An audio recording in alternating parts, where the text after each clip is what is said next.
সকলের ন্যায্য অধিকার বাংলাদেশে প্রতিষ্ঠিত করে বাংলাদেশকে একটি মানবিক রাষ্ট্রে পরিণত করতে চাই।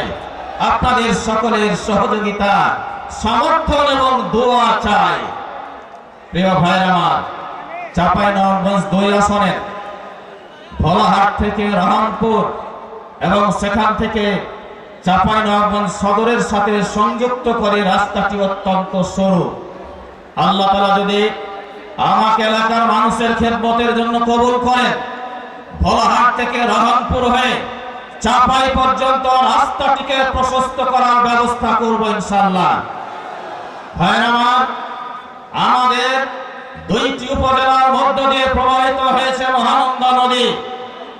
এই নদীর ভাঙনে আমার নির্বাচনী আসনের হাজার হাজার বাড়ি এবং ঘর আজকে ঝুঁকির মধ্যে পড়ে গিয়েছে।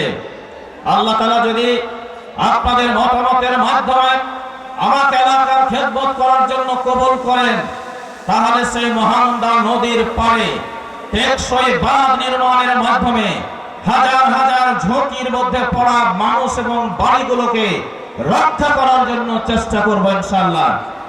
ভাইরা আমার, রহনপুরের একটি বড় সমস্যা হয়েছে যানজট।